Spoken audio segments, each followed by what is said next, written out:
Assalamualaikum dan selamat pagi anak-anak. Pada hari ini, bagaimana kabar kalian? Semoga kalian semua dalam keadaan sehat walafiat ya anak-anak. Pada hari ini, kalian bertemu kembali dengan Bu Ajeng untuk mengikuti pembelajaran bahasa Indonesia. Materi kita pada hari ini adalah mengenal dan mengidentifikasi puisi rakyat.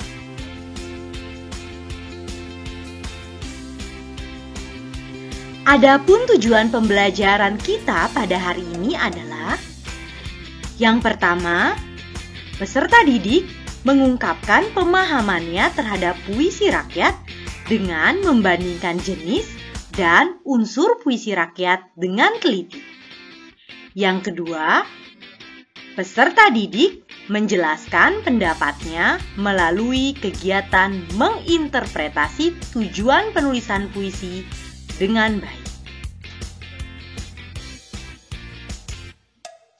Nah anak-anak, Bu Ajeng punya pertanyaan pemantik nih. 1. Apakah puisi rakyat itu? Kedua, apakah ciri dan elemen puisi rakyat? Apakah kalian semua tahu? Nah, untuk mengetahui dan kalian dapat menjawab pertanyaan pemantik ini, mari kita mempelajari materi berikut ini.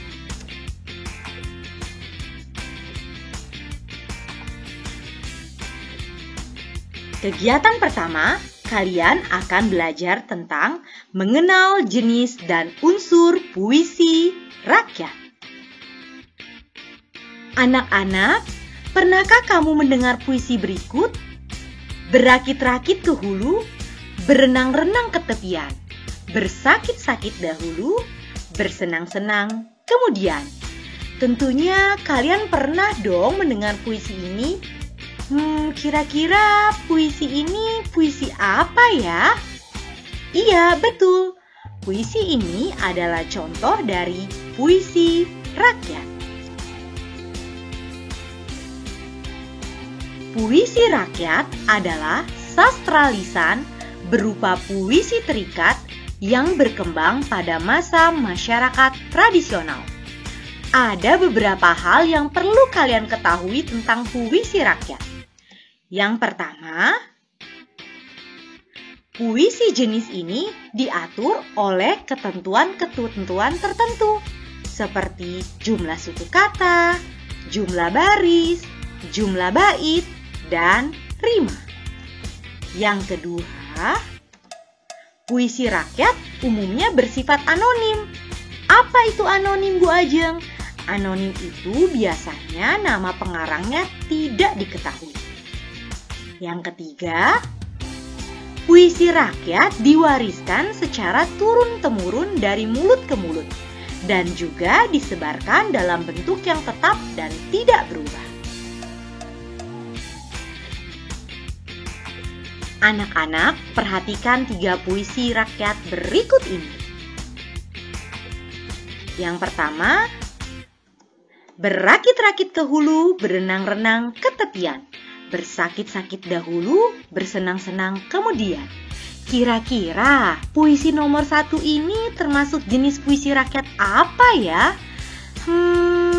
Iya betul. Ini adalah jenis puisi rakyat berupa pantun. Lalu Bu Ajeng punya contoh puisi rakyat yang kedua. Kurang pikir, kurang siasat, tentu dirimu kelak tersesat. Kalau mulut tajam dan kasar, boleh ditimpa bahaya besar. Nah, kira-kira puisi rakyat jenis ini termasuk apa ya? Iya betul, gurindam. Lalu puisi yang terakhir. Sahabat sejati itu abadi, tak perlu lagi aku cari. Andai kita tak bersua lagi, sungguh hancur hati ini. Kira-kira puisi rakyat yang seperti ini termasuk jenis puisi rakyat apa ya? Iya betul, ini adalah syair. Nah, sebenarnya kalian seharusnya sudah memahami 3 jenis puisi rakyat ini karena saat sekolah dasar kalian sudah diajarkan kan oleh guru kalian. Kita lanjut ya anak-anak.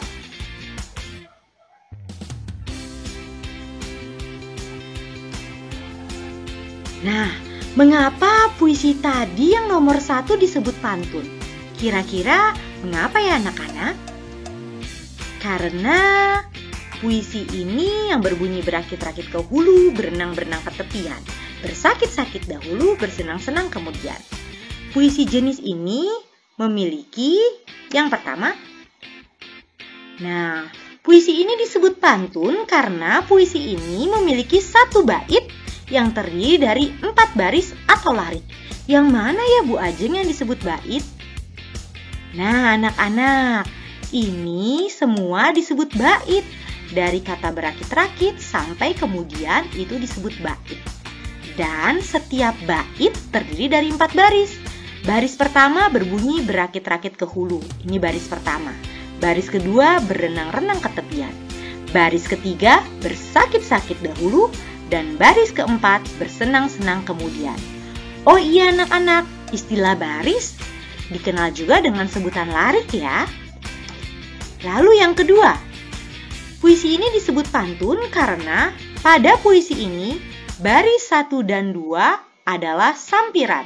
Nah, baris yang kata-katanya Bu Ajeng berikan garis bawah, nih baris 1 dan baris 2, ini disebut sampiran ya anak-anak. Lalu baris ketiga yang bersakit-sakit dahulu, bersenang-senang kemudian, yang tulisannya Bu Ajeng cetak miring, itu disebut isi. Lalu yang ketiga, setiap baris terdiri dari 8 sampai 12 suku kata. Ini adalah ciri pantun berikutnya. Bagaimana cara menghitungnya Bu Ajeng? Yuk kita hitung baris pertama. Jadi kita menghitungnya suku kata ya. Berakit-rakit ke hulu jika dijadikan suku kata berakit, rakit, ke hulu. Ada berapa suku kata anak-anak? Ya, betul. Ada 8. Kita lanjut ke baris kedua ya. Berenang, renang, ke tepian. Ada berapa suku kata anak-anak pada baris kedua? Iya, betul, ada 9. Mudah kan anak-anak? Lalu yang bersakit-sakit dahulu ada berapa? Bersakit, sakit, dahulu. Ada 8 suku kata. Dan baris yang terakhir, bersenang, senang, kemudian. Ada 9 suku kata. Mudah kan menentukan suku kata pada setiap baris pantun? Kita lanjut anak-anak. Yang keempat, puisi ini disebut pantun karena memiliki rima ABAB. Artinya, bunyi akhir baris pertama sama dengan bunyi akhir baris ketiga. Dan bunyi akhir baris kedua sama dengan baris keempat. Nah, kalian perhatikan. Baris pertama berakit-rakit ke hulu, huruf terakhirnya apa ya? Bunyi terakhirnya hurufnya U, bunyi terakhirnya lu. Lalu sama kan dengan baris ketiga bersakit-sakit dahulu, huruf terakhirnya U juga. Lalu baris yang kedua berenang-renang ke tepian, huruf terakhirnya N. Sama kan dengan baris keempat bersenang-senang kemudian, huruf terakhirnya N juga.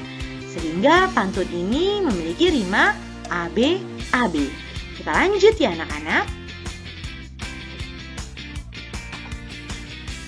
Nah, mengapa puisi yang nomor 2 disebut gurindam? Karena yang pertama, 1 bait terdiri dari 2 baris atau larik. Nah, yang membedakan gurindam dengan pantun adalah pantun terdiri dari 4 baris. Kalau gurindam 1 bait hanya terdiri dari 2 baris atau 2 larik. Nih, baris pertama kurang pikir, kurang siasat. Baris kedua tentu dirimu kelak tersesat. Gurindam berikutnya kalau mulut tajam dan kasar, boleh ditimpa bahaya besar. Kita lanjut, mengapa puisi ini disebut gurindam? Karena yang kedua adalah Setiap larik terdiri atas 8 sampai 14 suku kata. Nah, cara penghitungan suku katanya sama dengan menghitung suku kata pada pantun ya. Kita hitung dulu baris atau larik pertama. Kurang pikir, kurang siasat. Ada berapa? Ya, betul 9. Lalu baris yang kedua, tentu dirimu kelak tersesat. Ada 10 anak-anak. Nah, pada bait berikutnya, kalau mulut tajam dan kasar, terdapat 9 suku kata. Boleh ditimpa bahaya besar, terdapat 10 suku kata. Mudah kan menghitung suku kata? Kita lanjut ya. Ciri yang ketiga, karena larik pertama pada gurindam merupakan syarat, sedangkan larik kedua merupakan jawaban. Nah, larik atau baris yang Bu Ajeng tulis dengan cetak miring, kurang pikir kurang siasat, dan kalau mulut tajam dan kasar merupakan baris pertama dari setiap bait gurindam. Ini merupakan syarat. Sedangkan baris yang kedua yang Bu Ajeng tulis bercetak dengan bergaris bawah, tentu dirimu kelak tersesat, boleh ditimpa bahaya besar merupakan jawaban. Nah, yang membedakan berikutnya adalah jika pantun memiliki rima ABAB, gurindam memiliki rima AA. Artinya, setiap baris memiliki bunyi atau huruf belakang yang sama. Seperti contohnya ini, siasat T, tersesat T, kasar R, besar R. Seperti itu ya. Lanjut anak-anak. Nah, mengapa puisi 3 disebut syair? Karena yang pertama, satu bait terdiri dari 4 baris atau larik. Nah, syair dan pantun memiliki kesamaan, yaitu satu bait terdiri dari 4 baris atau larik. Yang kedua, seluruh baris merupakan isi. Jadi dari baris 1 sampai baris keempat pada syair merupakan isi, berbeda dengan pantun. Kalau pantun, semua isi 1 dan 2 disebut sampiran, sedangkan baris 3 dan 4 disebut isi. Lalu yang membedakan yang ketiga, dia sama. Setiap baris terdiri dari 8 sampai 12 suku kata. Pantun dan syair suku katanya sama ya anak-anak. Untuk menghitung suku katanya, mengapa ini Bu Ajeng bisa dapat 11? Sama caranya. Kita mulai coba menghitung ya. Sahabat, sejati, itu, abadi. Nah, ada 11 suku kata. Begitu juga dengan baris yang kedua. Tak perlu lagi aku cari. Ada 9 suku kata. Seperti itu ya. Lalu yang keempat cirinya adalah memiliki rima AA. Nah, ini yang membedakan dengan pantun. Kalau pantun tadi rimanya ABAB. Kalau syair rimanya AAA. Kalian perhatikan bunyi belakangnya. Sahabat sejati itu abadi. Bunyi belakangnya I. Tak perlu lagi aku cari. I. Andai kita tak bersua lagi. I. Sungguh hancur hati ini. I. Jadi semua pada syair setiap baris atau 4 baris ini memiliki rima yang sama, yaitu AA, AA. Kita lanjut ya anak-anak. Nah, kita masuk ke kegiatan kedua. Kegiatan kedua adalah mengidentifikasi tujuan puisi rakyat. Nah, apa sih tujuan dari ketiga puisi tersebut? Puisi yang berupa pantun, berupa gurindam, dan berupa syair. Ketiganya memiliki tujuan apa ya? Apa sih tujuan penulis membuat puisi ini? Kira-kira apa ya anak-anak? Ya, betul. Ketiga puisi tersebut bertujuan untuk memberikan nasihat kepada pembaca. Puisi yang pertama yaitu pantun, memberikan nasihat kepada kita untuk bersakit-sakit dahulu, bersenang-senang kemudian. Misalnya, kalian belajar dengan giat terlebih dahulu, nanti hasil dari belajar giat kalian akan kalian dapatkan sebuah kebahagiaan. Begitu juga dengan gurindam dan syair, ketiganya memiliki tujuan untuk memberikan nasihat kepada pembaca. Nah anak-anak, demikianlah yang dapat Bu Ajeng sampaikan pada hari ini. Terima kasih. Apabila Bu Ajeng ada salah kata, mohon maaf. Wassalamualaikum warahmatullahi wabarakatuh.